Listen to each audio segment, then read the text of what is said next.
Eu fui na empresa do cara, presencial, ele me pagou o boleto, eu abri o computador na frente dele, criei a conta no Google AdWords, fiz ele contratar o RD Station era marrom, layout marrom, deixei tudo certinho, ativei a campanha, falei, ó, a campanha vai começar a rodar assim que o saldo cair, e aí é só os caras, vai chegar nesse e-mail aqui os leads, expliquei o que era lead e pronto, acabou. Aí depois de 20 dias eu liguei pra ele e falei assim, e aí ele? Como é que tá aí? E aí, depois de uns 30 e Aí no poucos segundo dias... mês tem que continuar fazendo. Aí ele virou e falou assim, cara, a gente vendeu 45 carros, só que agora não tá chegando mais ninguém, você pode fazer de novo? Falei, posso.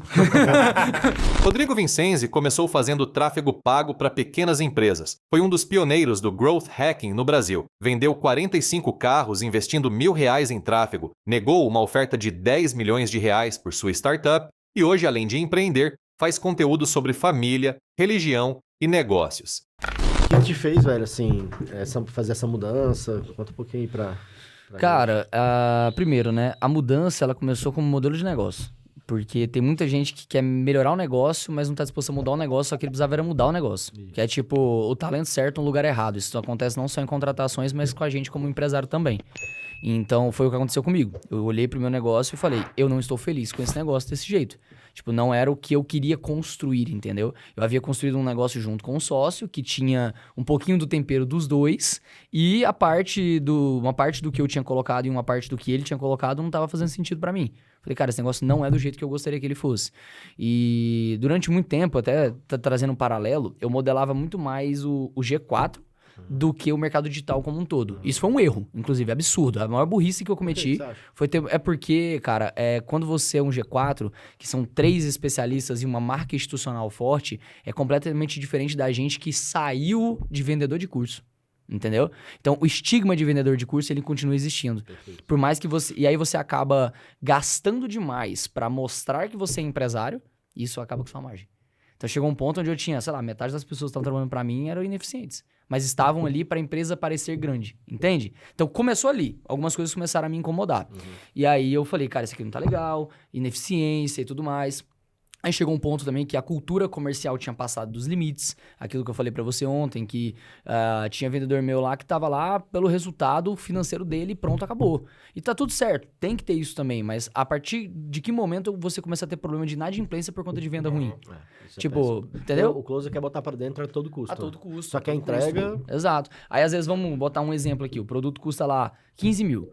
Aí o cara, consigo 5 agora. Fechou, eu faço em 3 boletos de 5 pra você. Vamos fazer o contrato, toca o barco, beleza. Fizemos o contrato.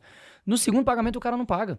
Porque ele só tinha aquele dinheiro, entendeu? E se ele não tiver um ROI direto, o que a gente sabe que isso... É dificílimo no primeiro mês o cara já sai assim. Exato, pode acontecer. A gente tem inclusive vários casos, mas velho, eu não posso prometer. Porque depende da execução do cara, depende do histórico do... Cara, são vários aspectos que não dependem... Tem gente que depende, pô, se a pessoa já tá num nível e ela é uma pessoa que executa executora, mesmo, né? Aí ela tem tranquilo, mas... Então, aí cara, começa a pegar o emocional. Não tem jeito, começa a pegar o emocional. Que aí, tipo, aí do nada o maluco quer te processar. Aí você fala, cara, você quer me processar pelo quê? Tipo, porque eu entreguei tudo que tá no contrato. Ele ainda não teve o resultado. Às vezes eu abro o CRM. Quantas vezes eu já não abri CRM de mentorado? Falei, cara, a venda vai acontecer. Você tá num momento de ciclo de compra. Seu cliente fez uma call com você anteontem, não fechou ainda. Você tá com 12 propostas na mesa. Você vai vender. E 90% e o cara não aceita isso. Pelo menos aqui pra gente, 90% dos fechamentos são depois no follow. Exato. Esse negócio de forçar na call não... O nosso modelo de venda não é aquele, você tem que pagar o Pix aqui, não sai do call, senão você vai perder tudo. A gente não faz isso. A gente faz e não julga, tá tudo certo. Só que a gente fecha depois no follow. Então foi isso, foi um pouco foi de dentro pra fora, né?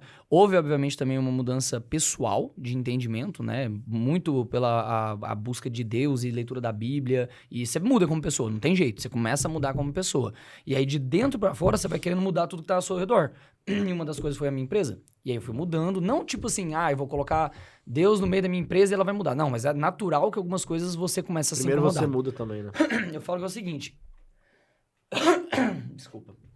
Eu falo que é o seguinte, se você tá com a camiseta branca e eu derramo café na sua camiseta, mas a luz tá apagada, ninguém tá vendo que ela tá suja. Se eu acendo a luz, ferrou. Quando você começa a... Pegou essa daí pra você começar Quando você começa a buscar, principalmente buscar a Deus e entendimento, ou o que você considerar que é a tua religiosidade, você começa a ser uma pessoa de camiseta branca na luz. Aí você começa a falar, tá sujo. deixa eu limpar, e demora a limpar.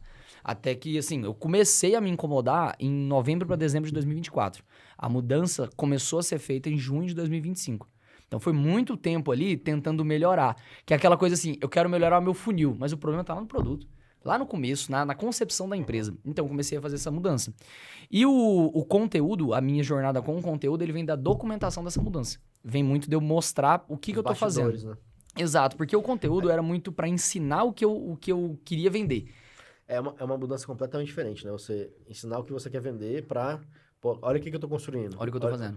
Você fica mostrando o dia a dia, documentar. Mais estilo Gary Vee, né? Isso. Eu acho que o Gary Vee foi o primeiro que apareceu com esse termo, o build in public. Né? Então, assim, você vai construindo em público, né? Exato. Você vai mostrando a sua construção. Exato. Então, foi essa mudança, cara. E aí, assim, a mudança começou primeiro com pessoas, né? Teve um layoff ali, teve um desligamento, teve muita gente que saiu também. Eu fui remodelar produto e sempre que eu vou remodelar produto, eu começo com o MVP, que é eu vendo uma consultoria individual.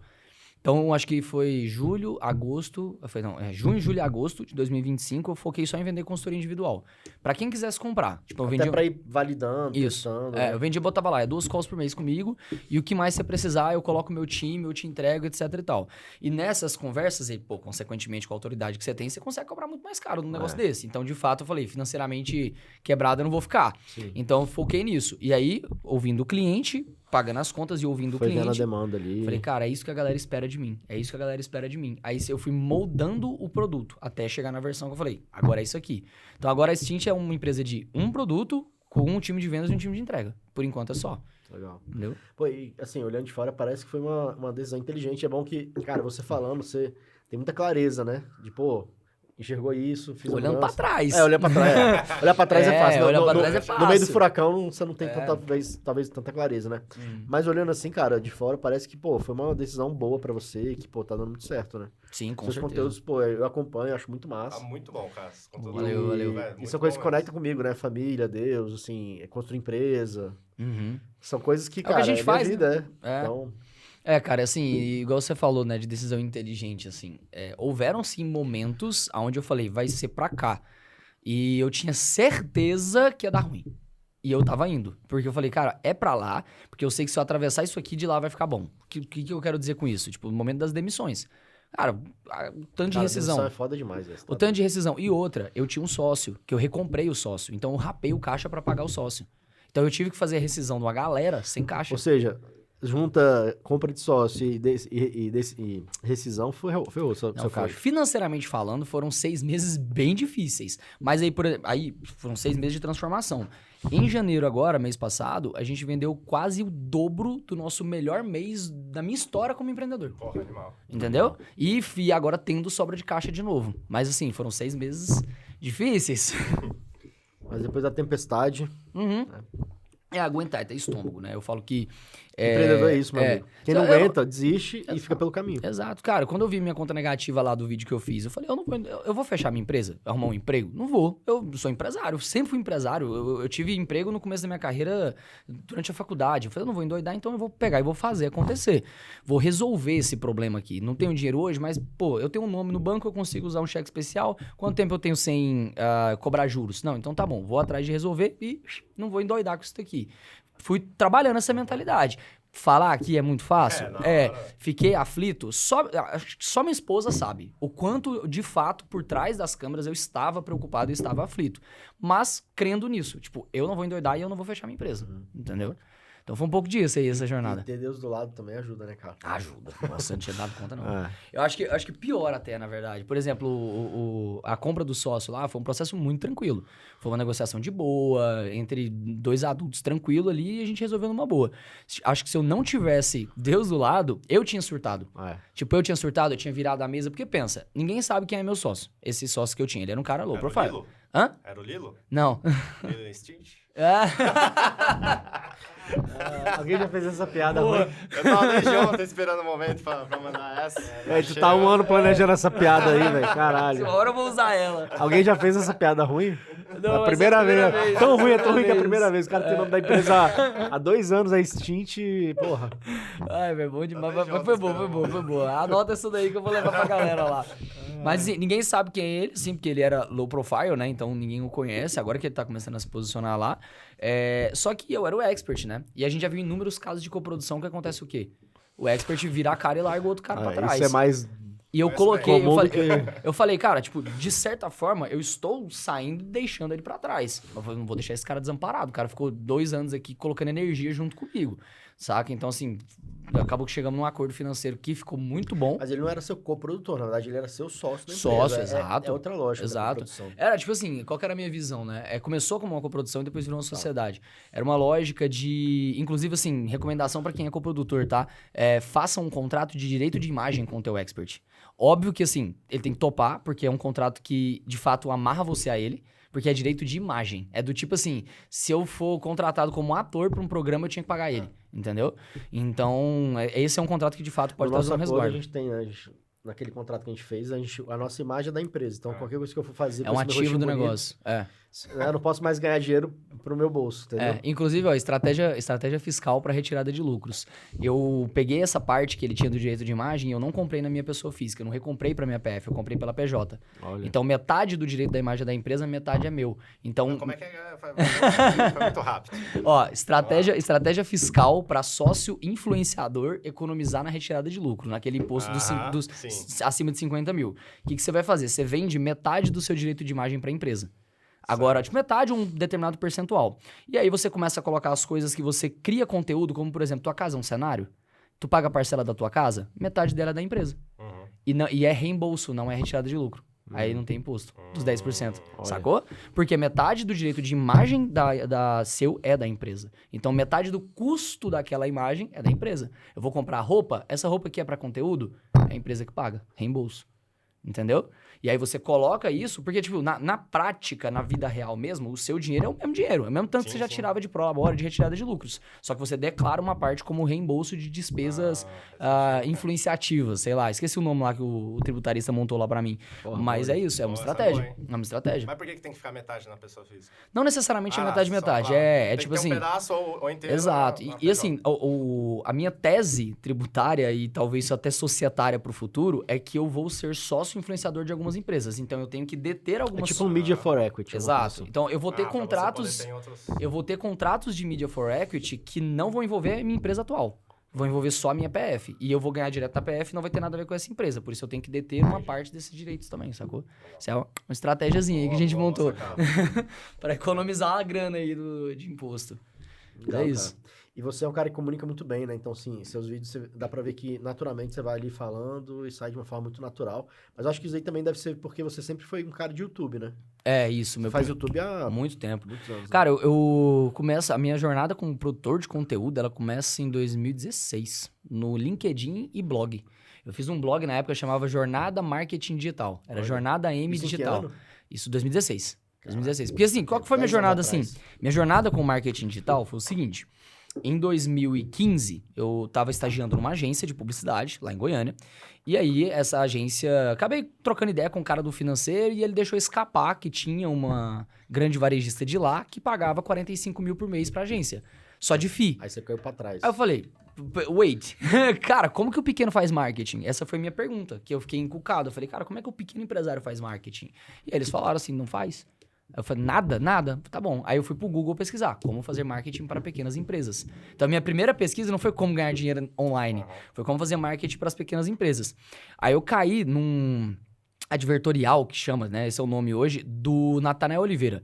Você deve saber quem é. Sim. Porque no advertorial dele... das antigas mesmo. Onde ele ensinava... Tipo, aí no final tinha uma VSL, só que eu não entendia o que era uma VSL. É bizarro, porque assim, hoje tem muita gente que assiste o conteúdo gratuito, não compra o conteúdo pago e fala assim, eu dou conta, eu já entendi tudo. Esse é o padrão. Certo? Exato, porque a galera já entende. Mas ele acha que vai conseguir, mas na verdade é muito difícil. Eu tive esse pensamento na época, mas é porque eu não entendi que estava sendo vendido um produto ali. O conceito de se comprar um produto digital na internet não era essa clareza, essa consciência. Tinha um botão lá, mas aí eu cliquei, tinha um negócio de cartão, falei, que é isso? É uma ferramenta, será? Será que é o tal do Google AdWords que ele falou aqui?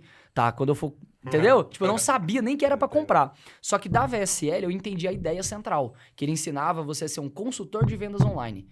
Aí esse era o conceito. Eu falei, tá, agora eu sou esse trem aqui. Tipo, foi no final de semana assistindo e lendo conteúdo em blog e tal. E aí eu comecei a prospectar em grupo de faculdade, falando assim, galera, alguém conhece algum empresário que quer investir em marketing digital? Eu tô trabalhando com consultoria disso. E aí me indicaram um cara, conversei com o cara me pagou. Ele me deu R$1.500 em dinheiro e pagou o boleto do Google AdWords de R$1.000. E é bizarro porque não tinha nenhum conceito de recorrência. Eu fui na empresa do cara, presencial, ele me pagou o boleto, eu abri o computador na frente dele, criei a conta no Google AdWords, fiz ele contratar o RD Station era marrom, layout marrom, fiz ele contratar o RD lá na minha frente, pagou o RD na minha frente, deixei tudo certinho, ativei a campanha, tipo, tudo pronto. Falei, ó, a campanha vai começar a rodar assim que o saldo cair. E aí é só os caras, vai chegar nesse e-mail aqui os leads, expliquei o que era lead e pronto, acabou. Aí depois de 20 dias eu liguei pra ele e falei assim, e aí ele? Como é que tá aí? Depois de uns 30 e Aí no poucos segundo dias. mês tem que continuar fazendo. Aí ele virou e falou assim, cara, a gente vendeu 45 carros, só que agora não tá chegando mais ninguém, você pode fazer de novo? Falei, posso. E aí eu falei, agora é mais 1.500. Aí você descobriu o que era recorrência. Aí eu descobri o que era recorrência, porque não tinha concorrência, cara. A campanha que eu fiz pra ele... Cara, o bicho vendeu 45 carros na primeira campanha. 45, irmão, mas sabe... Hoje isso não existe, velho. Eu até fiz um vídeo no Instagram falando disso, tipo, no gancho era assim, a estratégia suja que eu usei pra vender 45 carros com menos de R$1.000 em tráfego pago. Só não sabem que foi em 2015, não tinha concorrência, mas a estratégia era tipo assim, eu colocava lá, qual que é o carro mais buscado de vocês aqui? Aí ele, o HB20, e ele era o que mais tinha palavra-chave na busca, né? Aí Você a gente... fez Além de campanha page. pra dentistas. Aí... Não tinha esse conceito na época, mas era a landing page, era o HB20 mais barato de Goiânia, cobrimos qualquer oferta em HB20. Caralho, nossa. Só que o cara chegava na loja, aí a gente falava, não, o do anúncio é o modelo 2014. A gente acabou de vender o último, mas eu tenho esse outro carro aqui. Entendeu a estratégia? Tipo uma isca. Essa era a estratégia, porque o cara que compra HB20 compra um Onix. Ele, tipo, é a mesma categoria, vamos falar assim, né? Então, foi essa a estratégia que a gente usou na época. Eu pensei nesse trem, porque eu tinha visto no vídeo do Natanael, eu falei, é isso aqui. Aí, 2016, foi quando eu vi que isso aí podia me dar dinheiro, eu falei, cara, se eu tiver 10 desses, eu ganho 15 mil, tá louco, é isso aqui. E aí eu comecei a focar nisso, aí foram outras empresas e tudo mais, e eu estudando, aquela gana de conteúdo, e eu via o Conrado no... Apple Podcast. No Apple Podcast, velho. Escutava o Conrado falando dos 8Ps. E aí depois o Érico apareceu. Aí depois... E eu falei, peraí. Essa galera... Aí veio o Henrique Carvalho, o Viver de Blog. Amigo nosso. Aí o Henrique eu fui foi a primeira mentoria cara que eu comprei na minha carreira. E aí eu comprei, foi 2016. Eu comprei o Blog Memorável no lançamento que ele fez. Depois do Blog Memorável eu comprei a mentoria dele. No Blog Memorável eu comecei blog. Eu fiz o blog do Jornada M Digital. E aí eu lembro que eu indexei como primeira busca no SEO para a palavra Growth Hacking, especialista em Growth Hacking. Olha. Eu fiz um artigo que era especialistas em Growth Hacking apontam taranã. E aí eu falava sobre eu entrevistei gente pelo LinkedIn que era Growth Hacker e fiz o artigo com as opiniões de todos os 8 maiores Growth Hackers do Brasil. Aí coloquei na época o Rafa Lassance, aqueles caras, botei essa galera nesse blog, citando eles e mandei o blog para eles. Todos eles postaram em suas redes sociais, o negócio indexou e eu botei eu lá no meio. Entendeu? No meio dos 8 tinha eu ali, que tava começando a aprender desse negócio. Quando eu ia palestrar, eu falava sobre growth, né? Falava sobre o termo growth hacking. Eu falava assim, ó, se vocês quiserem... me apresentava, né? E falava, mas se você quer me encontrar mesmo, pesquisa especialista em growth hacking no Google aí. E me fala o que apareceu. E apareceu meu blog. Sacou? E aí era blog e LinkedIn que eu fazia. Então eu replicava o conteúdo no blog no LinkedIn. Em 2017, que aí eu rodeei esse token inteiro pra chegar aqui, falei, eu tenho que começar a fazer vídeo. Ó o Érico, vai fazer um vídeo por dia. Eu tenho que começar a fazer vídeo. Cara, o Érico foi pioneiro demais. nisso, né, velho? Sim. Aí, só que eu não tinha um produto pra vender. Nada. Eu só fazia o conteúdo porque eu falava, de alguma forma isso aqui é importante. Tipo, totalmente na intuição. Aí, o que eu fazia? Quem é de Goiânia vai saber. Eu morava no lugar que chama os Bloquinho do Marista. Que é um lugar que tem ele fica no meio de 3 avenidas super movimentadas. Então tem barulho o tempo todo. Eu tinha uma câmera, um microfonezinho de lapela e eu só conseguia gravar de madrugada. Por causa do barulho? Por causa do barulho. Porque era impossível. Era muito barulho. Porque eram 3 ruas movimentadas que cruzavam em volta desse lugar, certo? Então eu acordava lá umas 3 da manhã e gravava meu vídeo. botava uma iluminação mais vagabunda do mundo lá. Esse vídeo tá lá. Você falar no meu YouTube que apertar em vídeos mais antigos, o vídeo tá lá. Dá pra ver o escuro no vídeo, sabe? E aí eu comecei a gravar esses vídeos lá, com a mesma mentalidade do blog. Tipo, eu pegava o que indexava no blog e eu fazia o vídeo lá. E basicamente usando como se fosse o mesmo roteiro, né? E eu postava um vídeo por dia e um artigo... Ou um vídeo por semana e um artigo por semana. E foi assim. Aí eu não parei de produzir conteúdo até o momento da startup. Que daí quando eu fui ter startup, quando a gente pegou a primeira rodada de investimento, aí o CEO da empresa, meu sócio, chegou e me falou assim, ó, o japonês lá quer que você apague teus vídeos do YouTube, tudo. Caralho. Porque naquela época Startup de quê? era um... Cara, tá ligado a CRM Bônus? Sei. Que é programa de fidelidade, cardápio digital e tal. Era tipo aquilo. Só que sem a tecnologia. A gente hackeava o computador do cliente. Porque pensa o seguinte, restaurante, vocês entendem muito de restaurante. O que tinha que acontecer? Era o garçom, na hora de receber o pagamento, anotava o telefone do cliente e inseria no sistema. Esse telefone mandava um SMS pro cliente avisando, ó, agora você tem tantos reais em cashback com a gente. Isso era o CRM Bônus da época. Então. Exatamente, 2018. A gente fazia... A primeira venda, a gente fez... É bizarro contar isso. A primeira venda do software, a gente foi pra reunião com o celular em ligação com o programador que tava no escritório, sem o cliente ver. E aí a gente falava, cadastra o telefone aí que você vai ver chegar o SMS pra você. Aí ele cadastrava e o cara tava ouvindo aqui. Aí mandava. Porque tava no foninho aqui. Aí o cara, lá do escritório, manualmente mandava SMS pro cara. O cara, caramba! Tal. Aí o cara comprou... Cara, mas isso é engraçado. Isso em 2018. Hoje a gente tá em 2026, velho. E até hoje isso não é um padrão. Você vai nos restaurantes, você não recebe. Não recebe. Mas aí, por exemplo, os dias eu fui jantar no Black Sushi lá em Rubaiá Goiânia. faz aqui em Brasília, mas, cara, são pouquíssimos. Que estão usando CRM Bônus, né? Mas, cara, não tem. Não é padrão. Exato. Aí o iFood lançou uma solução desse jeito. Que eles entregaram a maquininha de cartão do iFood. Isso. E onde na maquininha você coloca o telefone. Entendeu? E esses dias eu fui lá e falei, caraca, isso era impossível de fazer. Então, o que a gente fazia? A gente hackeava o sistema de PDV do cara, o Colibri lá, e a gente colocava uma função que na hora que o cara ia fechar a conta, pulava um pop-up do Stay App e ele não dava pra fechar. O pop-up, ele clicava pra fechar, o negócio era tipo um vírus, velho. A gente botava um vírus no computador do cara pra obrigar ele a fidelizar o cliente. Pra anotar o telefone, né? Pra anotar o telefone, porque depois disso, Porque senão, se você não travasse, o cara... Ele não fazia. E aí, tipo assim, a ferramenta funcionava com isso. E aí, tipo assim, se o cliente não voltasse e fizesse uma refidelização, um recadastro, ou seja, pontuasse mais em até X dias, tinha uma régua de automação de SMS que chegava pro cara. E o cara tinha a base de CRM dele ali dentro. Tinha WhatsApp, né? Não. Cara, a gente tentou fazer na época, mas era impossível. Mandar isso pelo WhatsApp era SMS. E funcionava.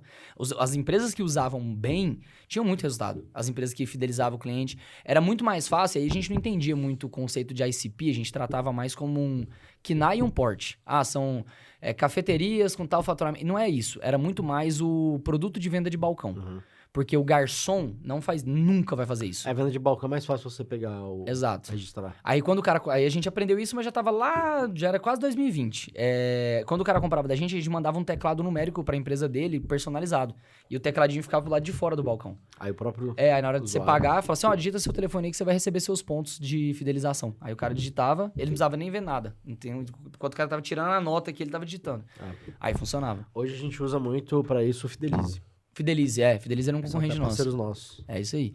Não, e na época eu tinha, acho que era o Fidelize, tinha o Fidelimax, tinha a Colact, que foi comprada pela Stone. Depois fechou. Foi comprada pela Stone. Cara, e é engraçado, Isso é assim, raro. isso é totalmente off-topic, eu não posso falar, por exemplo, valores nem nada, mas a Stone comprou a Colact porque a gente recusou a proposta na época. Caraca. Que a gente recusou a proposta. Porque eles fizeram a proposta num valor que a gente achou muito absurdo. Sabe? Tiveram um valor muito alto. Falou assim, não, a gente tá disposto a pagar. E nós éramos 4 sócios, a gente falou assim, mano, a gente tá rico. Se a gente vender pra esses caras, a gente vai estar rico. Aí a gente vê aquela soberba, cara, 24 anos, 23 anos, os caras tá botando um cheque desse pra mim na mesa. Isso daí pode ser muito maior lá na frente. Se eu segurar a onda, eu vou vender muito maior lá na frente, né? Não vou nada, Cara, tô a maioria fora. das pessoas pensa isso mesmo. Exatamente. E aí, vocês se arrependeram? Hã? Arrependeram ou não? Eu não tinha como saber que ia ter uma pandemia, né? E aí a pandemia fez as lojas físicas fecharem e a gente sempre foi contra a corrente do delivery e do digital. A gente falava, cara, não tem nenhuma solução pro ponto físico. Então a nossa empresa ela era toda em volta do ponto físico. Então, Aí, cara, foi pandemia 80% de churn do mês pro outro. Tipo... Mas quase ninguém conta a história de, pô, recusei um cheque grande. Exatamente, né? Tipo, E depois me ferrei lá na loucura. frente. Mas teve o valuation, pronto, o valuation existiu. Mas, cara, olha curioso, não sei se você sabia que o Collect, eles Não sabia. desistiram, é. Não sabia. Não tem mais. Não sabia, eu lembro, Porque eu sempre lembro que... implementava nos meus clientes, e eu sempre... Eu era meio que crítico ao Collect, porque só funcionava com a Stone. E se você deixasse de ter Stone, por exemplo, como é que você ia trocar pro... Sei lá, pra Cielo, não o tinha restaurante? como. Não Era tem obrigado. como. Aí você, porra... Aí eu vou indicar pro restaurante fazer aqui, e vai ficar preso? Sim. Aí eu falei, obrigado a usar a depois eu ferramenta. até conheci um dos fundadores da Stone, o Augusto. Aham. Não sei com quem que você conversou lá na época. Aí eu falei, velho, vocês erraram nisso. Se vocês tivessem feito o Collect, que funcionasse na Cielo, Em todos, na né? Rede Car. Mas tinha uma... Aí eu falo assim, defendendo o lado, né? A integração era muito difícil. Webhook, API, essas coisas, não existia. Hoje em dia é mais fácil. Não existia, então Hoje assim... em dia, cara, as maquininhas são Android, você instala o software lá. Exato. A gente passou um ano tentando integrar com a GetNet. E aí não deu certo. Aí depois tentou integrar com a rede, não deu certo. Não dava certo de jeito nenhum. Mas é isso. Cara, massa demais. E aí, hoje, assim, só pra galera entender, no final das contas, cara, hoje, é curioso, eu tava pensando nisso ontem, hoje você continua tendo uma agência, só que você não chama de agência. É Sabor Agência. Sabor Agência. Conta aí um pouquinho, cara, desse teu Agência. serviço. Porque no final das contas, cara, é uma agência. É uma agência, é isso. A gente é uma empresa de serviço profissional, Isso. né? Tem um livro lá que já vi o Denner falar desse livro várias vezes, que é o Managing Professional Service Business, né? Eu fui atrás, esse livro é só em inglês, e o conceito onde você ajuda uma empresa a melhorar uma determinada performance em troca de um dinheiro, configura uma empresa de serviço, a agência, né? Eu não posiciono como agência porque, de fato, a entrega é um pouco diferente. Por isso que eu até brinquei, que é Sabor Agência. Qual que é a parada? No começo da carreira de uma agência, é importante você entregar muito serviço braçal. Quanto mais serviço braçal você entregar, mais valor você consegue agregar. Quando você ganha mais experiência, por mais que eu falo até nos vídeos, pô, eu sou um pré-adolescente empreendedor, são 11 anos de CNPJ. Então, eu não sei nada ainda, eu falo isso com muita humildade, porque, de fato, esse negócio do tributário que eu falei, eu aprendi esse trem agora, e tem gente que sabe disso há 10 anos, entendeu? Então, eu busco sempre estar aprendendo. Quanto você vai avançando, você vai transferindo a sua entrega para mais intelectual, porque ela tem mais valor. Quantas vezes você não fala alguma coisa pro cliente que você fala assim, cara, eu merecia o FII só por causa disso aqui que eu falei para ele.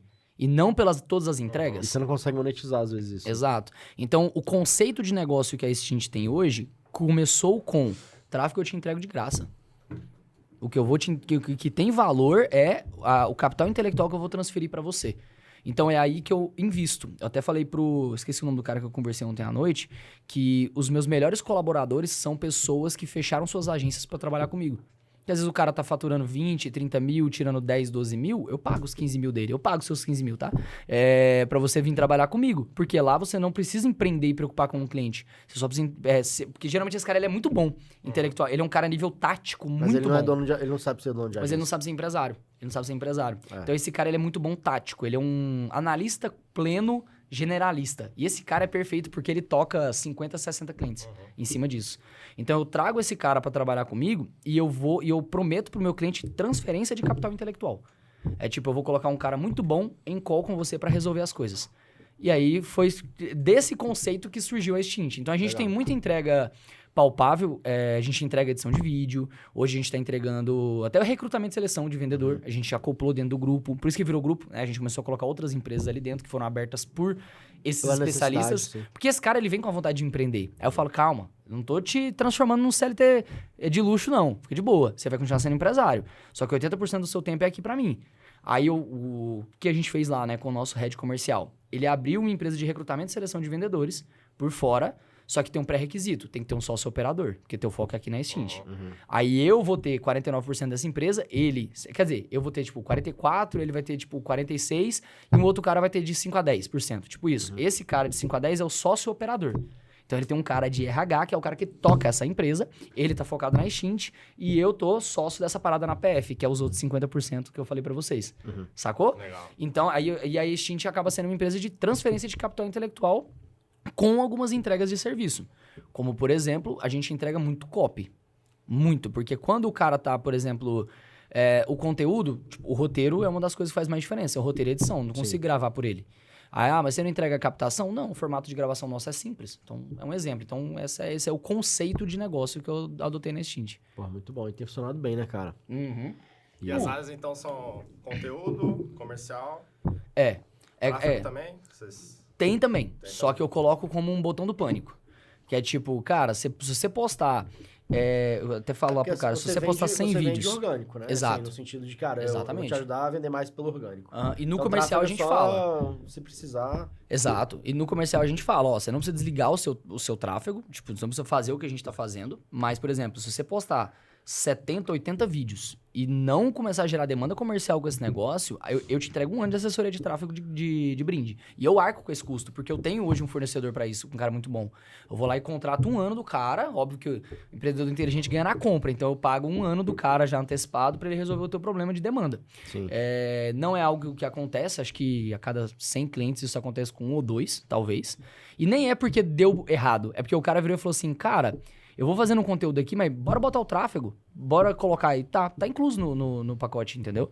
Então, assim, o foco Qual que é o foco do meu negócio? É ajudar o empresário que quer produzir conteúdo a fazer isso do jeito certo. Porque às vezes o cara tá correndo rápido na direção errada. Sim. Aí não, é pra cá. Aí eu corrijo a comunicação, a gente corrige o posicionamento, define... Aí começa a organizar produto, porque o comercial começa ali, né? Demanda, oferta, e depois vem a gestão.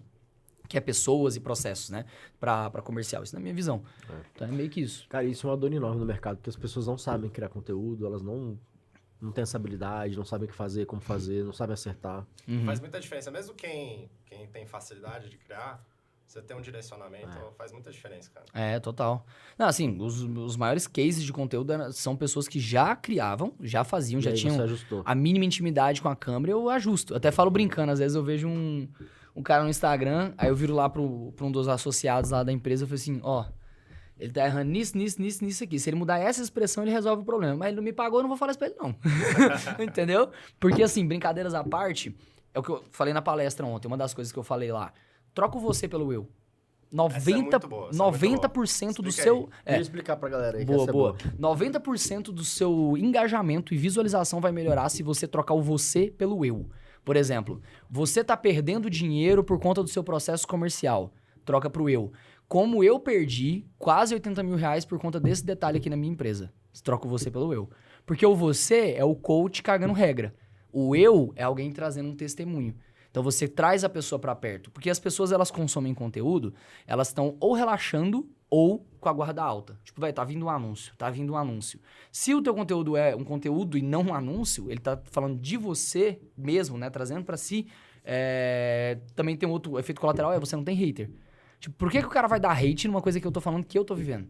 Entendeu? Tipo assim, vai dar hate como? Eu não tô dizendo uma regra do que você tem que fazer, que não sei o quê. Então, se você trocar o você pelo eu, você já vai melhorar drasticamente a tua visualização. E deixa de ser algo que você tá querendo convencer a pessoa para ser algo que você tá relatando uma experiência, compartilhando uma experiência. É o compartilhamento e testemunho. Isso é o que virou a chave pra mim. Meu conteúdo, ele é 90% isso. Exato. Então, assim, isso tá vendo que são pequenos ajustes? Sim. A parada que eu falei da câmera frontal. Tipo, a gente é muito habituado a querer gravar com a câmera frontal. Só que a câmera frontal é desconfortável. Porque você fica olhando você mesmo. E é ruim. Então, tipo assim, toda vez que eu vou gravar, eu viro a câmera aqui, ó. Não quero me ver. Boto a câmera aqui, penso no conteúdo. Talvez os mentores de oratória sempre vão dizer pra você tomar muito cuidado com vícios de linguagem. Só que aí você fica artificial. Entende? Então, eu falo pro meu cliente, cara, se você tá falando e de repente... Fala do jeito que você fala normalmente. Isso é natural. Parece que você tá conversando com um amigo. E não, tipo, forçando a barra pra tentar falar alguma coisa que foi ensaiada previamente, entendeu? Eu lembro da Sabrina Sato, na época que ela foi virar apresentadora, que ela tem todo o jeito mais caipira de falar, é verdade. É verdade, milho, ela fala. E aí eu lembro que quando ela foi virar apresentadora, o pessoal começou a falar que ela tinha que mudar esse jeito, falar mais certinho e tal. E aí que ela, eu acho que a equipe dela falou, cara, não... mata a personalidade. Mudar isso vai deixar de ser a Sabrina Sato que todo mundo conhece, todo mundo gosta. Que é ela que conectou com essa galera, né? É verdade, cara. O processo de você... Tem uma frase do Davi Ribas que eu gosto demais. O cara que eu tive a oportunidade de ser cliente e fiquei amigo dele, que é torna-te quem tu és. Que ele fala. Eu acho isso muito bacana, porque, de fato, você, às vezes, está tentando montar um personagem quando você só deveria ser você, ali dentro. Tem um cara que corta meu cabelo, ele falou que, vou começar a investir em tráfego, não sei o que lá. Eu falei, mano, pode falar bem a real mesmo? Você não tem que investir em tráfego. Você tem que começar a falar as bobeiras que você fala quando a gente tá aqui na internet. Tem que gravar isso. Na internet. Eu falo, eu não concordo com uma palavra do que ele fala. Tipo assim, nenhuma palavra do que ele fala, do estilo de vida. Não concordo com nada. Mas defendo até o fim o direito dele falar. Ele vai falar isso nas redes sociais. Falei pra ele, você tinha que ser o Thiago Brava dos cabelos, velho. Que fica falando besteira na internet, brincando e tal, porque as pessoas vão querer cortar com você, porque elas gostam de você.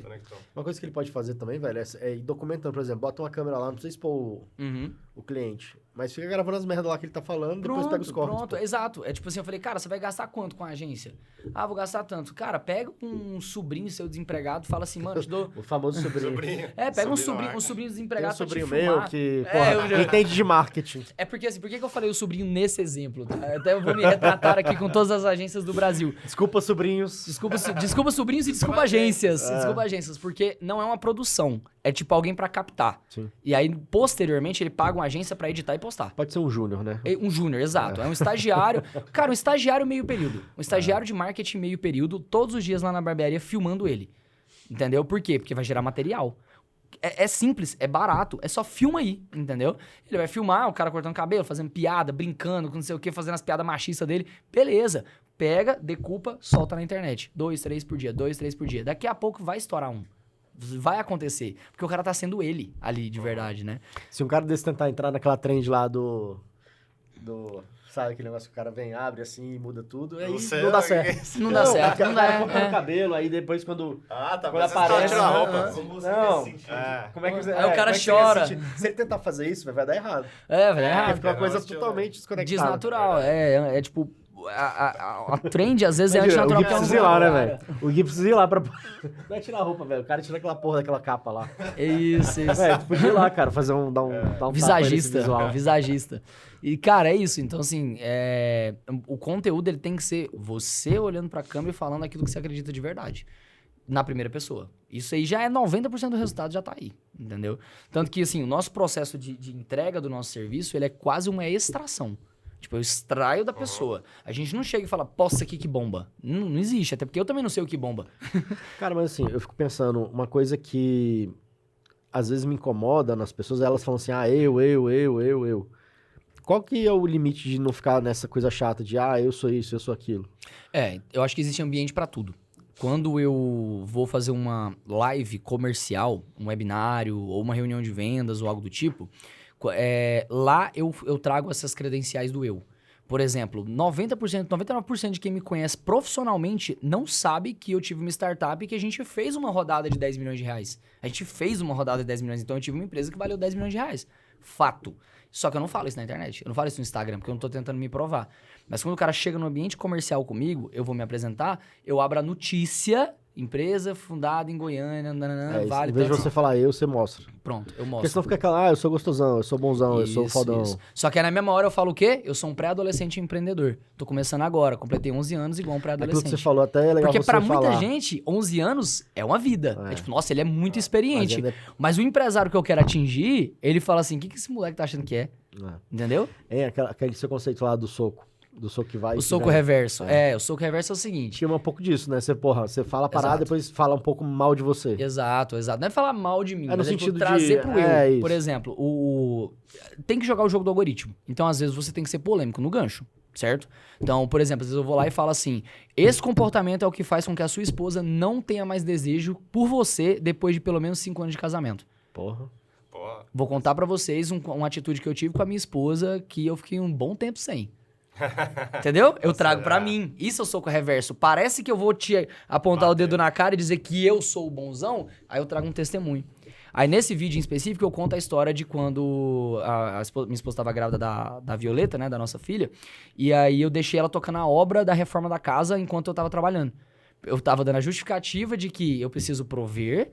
Então eu tava trabalhando muito. Eu falei, não tenho tempo pra ir lá na obra. Vai lá. Tipo, eu botei uma grávida pra tocar uma obra. Tipo, quão ridículo isso é, saca? Aí depois reclama que não tem. A mulher tá cansada, reclama que... Ai, nossa, eu tô cansada. Óbvio que ela tá cansada. Então, a culpa foi sua. A culpa foi toda minha, entendeu? Aí você fala isso. Exato. Eu falei, a culpa foi toda minha. Então você, homem, não é porque você é provedor que você tem que chegar em casa e ficar com os pés pra cima. Homem é feito pra suar, pra cansar e tal. Ou seja, aí no final eu posso apontar o dedo na cara e falar, porque eu já dei o testemunho. Sacou? Então, dá a porrada, eu sou o reverso. Você dá a porrada, dá o gancho agressivo pra chamar a atenção. E volta a porrada pra você. traz a sua versão daquela história. O que eu vivi, que me fez chegar nessa conclusão da porrada que eu acabei de falar. Aí depois, no final, você pode dar uma cagada de regra, porque você já tá conversando só com quem já concordou com você. Cara, quem faz muito isso é comediante, stand-up. Os punchline. Ficam se zoando, né, pra depois zoar o cara que tá na plateia. De zoar. Exatamente, mas é daí mesmo que vem. Tem muita coisa conceitual que eu uso no meu dia a dia, que eu tirei da comédia, do storytelling. Essa é a minha próxima pergunta, assim, qual que é a sua referência? Onde é que você aprendeu esse repertório, assim? O repertório, cara, é engraçado, porque o repertório foi de muitos anos consumindo conteúdo, né? Lendo, assistindo filme. Mas essas teorias, enfim, Mas, por exemplo, eu fiz falando de comédia, né? Uma vez eu fiz um curso lá dos caras lá dos 4 Amigos, Thiago Ventura e tal, eles tinham um curso lá. Eu assisti pra entender um pouco da teoria da comédia, influenciado pelo Ladeira, inclusive, que ele falou sobre esse assunto uma vez. Eu falei, cara, legal isso aqui, eu comecei a estudar. Eu fiz um curso de storytelling de um cara chamado Jurandir Gouveia, do YouTube, um cara de uma voz aveludada que fala sobre cinema. Voz aveludada. Que porra é essa? Cara, a hora que você dá um pause no vídeo, joga no YouTube, Jurandir Gouveia, escuta um pedacinho, aí depois você volta aqui e você vai entender o que eu falei. Quero ver. Você vai chegar aqui todo arrepiado. Você vai chegar aqui todo arrepiado. Voz aveludada é bom demais. Enfim, e esse cara tem um curso de storytelling, bem voltado pra cinema, sacou? Por exemplo, a estrutura do meu story lá que eu falei pra vocês, né? Que é tipo, abertura, patrocinador, introdução, conflito, jornada, clímax, resolução, moral da história. Que são os 8 passos que eu uso no meu story ao longo do dia. Esses 8 passos, isso é a estrutura narrativa que os filmes da Disney usam. Sacou? Então isso eu aprendi com ele. Inclusive Lilo Stitch. Inclusive Lilo Stitch. Então sempre tem essa estrutura, né? Como é que é um filme da Disney no começo? O castelinho, abertura. Patrocinador, aparece quem mais tá envolvido naquele filme. Aí vem o conflito, deixa claro, faz um setup, apresenta os personagens, entendeu? Tudo isso acontece num filme. E como o meu story ele é um onboarding do meu seguidor, tá ali também todos os dias. Certo? Então tem essa dinâmica aí. Então é muito dessas fontes, tá? Mas, cara, as fontes do marketing, eu passei por todas elas. Todas elas. Você falou que fez o Ladeira, né? Fiz o Light Copy, fiz o Vendo Todos no Dia, fiz o Fórmula do Lançamento, assim, todos os cursos mais conhecidos eu fiz. Então eu conheço todas essas teorias, já andei por todas elas, já fui nas imersões, já fiz o rolê inteiro. Mas eu acho que muita coisa vem da vivência e do exercício mental. Uma vez não sei se foi aqui o podcast que o Ladeira falou, ou foi em algum vídeo no Instagram, que ele escreve a copy sem compromisso. Que ele escreve essa copy sem objetivo de nada, só para exercitar a copy, né? Eu gosto de fazer as associações sem compromisso. O que é associação? É tipo assim, igual eu falei ontem lá, se o sapato é perfeito pro pé da Cinderela, por que ele caiu? O que isso tem a ver com o quê? Então, se o cliente é bom pra você, ele nunca deveria ter cancelado com você.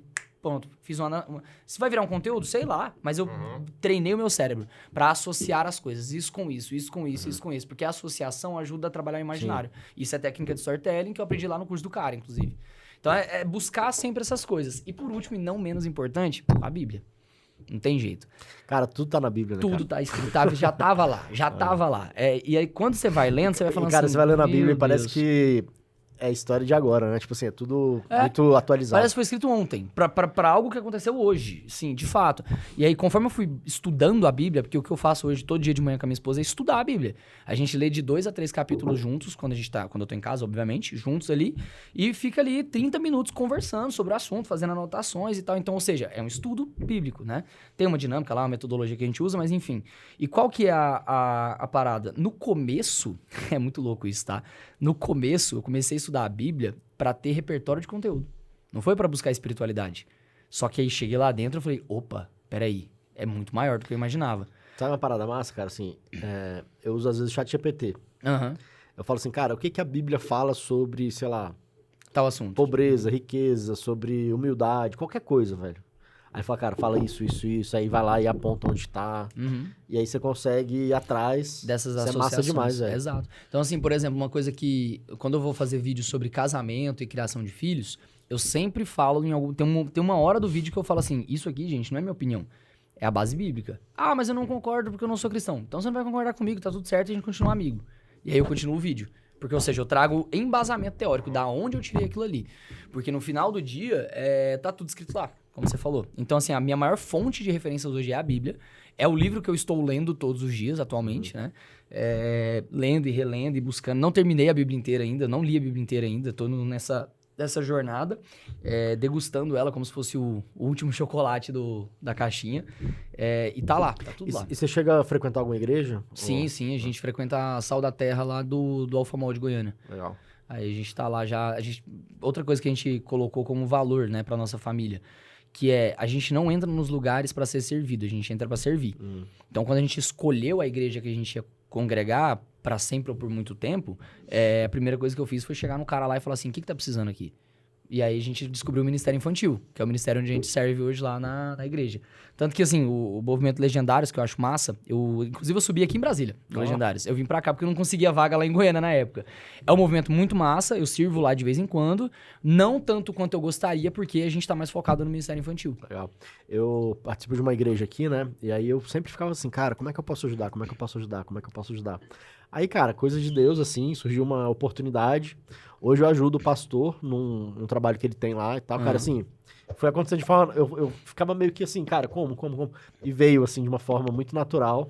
Hoje eu ajudo lá também, de uma certa forma. Aparece, né, pra gente. É só a gente tá disposto, cara. Tá disposto. Mas você já era evangélico já há muito tempo ou não? Não, minha família é católica. Minha família eu é católica. era espírita e minha esposa era católica. E a gente se converteu. Tem uns 2, 3 anos, sei lá. É bênção demais, cara. Muito bom isso. É legal, cara. Porque no final você tá disposto a fazer as coisas. Porque elas aparecem, elas vêm até você. Então, quanto mais você busca, mais fácil você encontra. Se você foca em venda na tua agência, você vai vender. Se você foca em buscar espiritualidade, você vai ter espiritualidade. Não tem jeito. Rodrigo, eu vejo que você e sua esposa compartilham bastante nas redes sociais de vida pessoal, né? Então... É o que você já fazia antes de fazer esse movimento? E como foi esse processo, como foi essa decisão de compartilhar? Cara, tem um pouco de ministério, igual minha esposa fala assim, não é pra gente olhar pra visualização nesses posts, porque não é esse o objetivo, apesar de que são posts que dão muito resultado, de compartilhar aquilo que a gente tá vivendo. Então a gente ficou no secreto, vamos falar assim, 1 ano se preparando. A gente começou a postar conteúdo junto em novembro, agora. Então, tem 3 meses e pouco que a gente posta esse conteúdo, eu e ela falando de alguma coisa. Mas a gente ficou 1 ano lendo a Bíblia junto e se preparando para isso. Tanto que quando a gente foi desenhar as pautas, a gente pegou os nossos caderninhos, 2 caderninhos, cada um tinha 2 caderninhos cheios de anotação, pra gente desenhar e desenvolver do que a gente ia falar, o que a gente concorda, o que a gente discorda, pra gente começar a trazer isso daí, porque é um pouco de ministério. E... Explica aí, pra quem não sabe. O ministério, assim, é uma missão, tá. de compartilhar com casais. Porque qual que é a minha visão? Vamos lá. Pra você destruir uma geração, você tem que destruir uma família. Pra você destruir uma família, você tem que destruir um casamento. Se tudo começa no casamento, onde que eu tenho que estar compartilhando? Sobre casamento. Se eu quero atingir o ministério infantil, se eu quero que a próxima geração de crianças seja impactada, eu tenho que salvar os casamentos agora. E aí cada um tem a sua tese. Por exemplo, o Legendários tem a tese de que se ele converter o homem, ele resolve o casamento, certo? Mas eu conheço vários legendários que o cara converteu e não conseguiu salvar o casamento. Vários. Então a gente vai um pouco mais atrás, no casamento, entende? A gente vai trabalhando ali no casamento, muito em cima do testemunho do que aconteceu com a gente, né? A Ju começou a buscar Deus sozinha e eu fui atrás. E aí, depois eu assumi o papel de liderança espiritual da minha casa. Então, a gente meio que conta traz essa visão. E aí, quando a gente fala que é um ministério, é a gente querendo compartilhar com as pessoas aquilo que a gente vive e acredita. Certo? Isso alcança muita gente, obviamente. E, por outro lado, a gente também consegue monetizar. E não é pecado monetizar, tá? Não é pecado monetizar. Pecado é você usar Deus para você enfiar alguma coisa goela abaixo das pessoas. Mas monetizar, principalmente no ponto que a gente não é uma igreja, eu não sou um pastor, não pretendo ser. Se eu um dia pregar a palavra, vai ser por vocação e não por pastoreado, vamos dizer assim. Mas a gente está prestes a lançar um devocional agora para pais fazerem com os filhos. É um produto da sua esposa, vai ser um produto dela, exatamente. Legal. A gente vai lançar no formato de livro físico mesmo. Então vai ter o devocional com as instruções de como a mãe ou o pai podem conduzir um devocional com os filhos.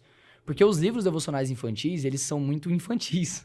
Parece que ele foi feito para a criança colorir e não para o pai ministrar para o filho na prática, né? Então, por exemplo, quando a gente ensina sobre servir, tem lá, são 6 dias só sobre servir. Aí tem a atividade, tipo assim, quem que você vai servir hoje?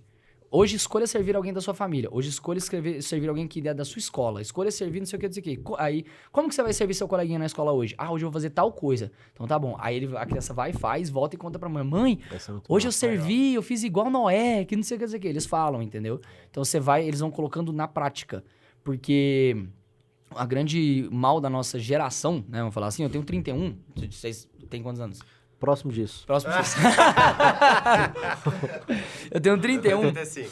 Tipo, a nossa geração, a galera de 25 a 35, essa geração, 25 a 35, que é a geração que ainda nasceu nos anos 90, vamos falar assim.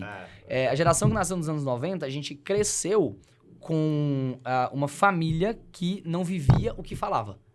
Tipo, tinha a missa do domingo, mas a gente não via Deus na segunda-feira. Só no domingo. Deus era tipo um acessório que você ia lá, usava ele no domingo e depois acabava.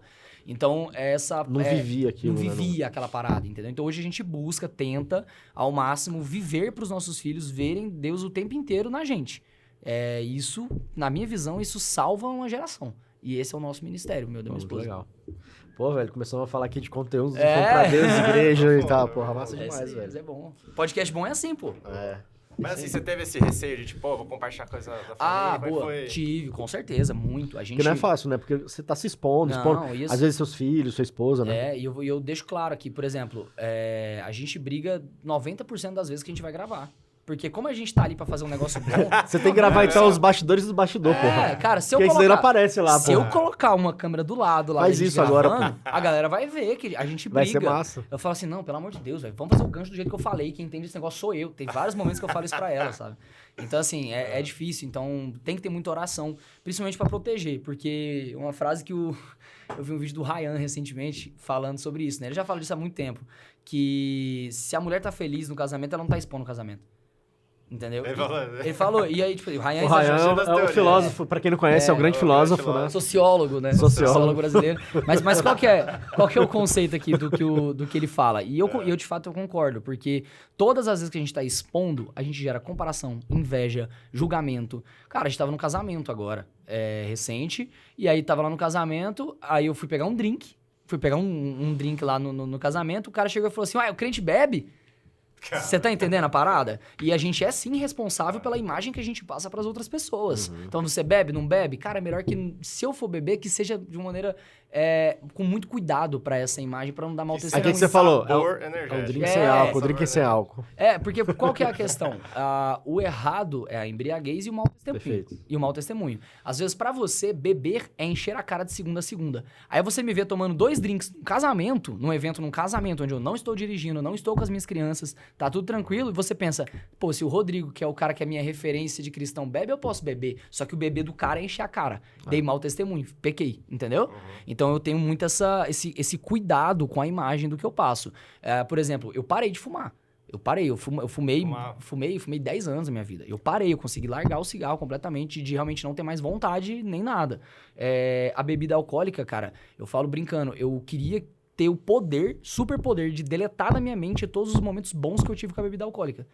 Porque eu cresci com a bebida alcoólica. Tipo, eu comecei a beber com 16 para 17 anos. No interior... Goiânia é forte, né? No interior de Tocantins, cara. Eu sou de Tocantins. Você é de Tocantins? Tipo, é uma Goiânia piorada um pouco, entendeu? Cara, lá não tem o que fazer. Todo mundo bebe. O povo começa a beber com 12 anos lá, entende? Natural, né? Então você é criado nesse ambiente. A minha família tem a cultura de aniversário de fulano, vamos comemorar. Igual, vamos beber. Então eu fui criado nisso, entendeu? Então hoje eu olho pra trás e eu vejo que, tipo, melhorei 99%. Não abandonei e eu acho que, assim, Deus vai requerer de você coisas que ele só quer de você. Então vai ter gente que ele vai requerer que pare completamente. Vai ter gente que não.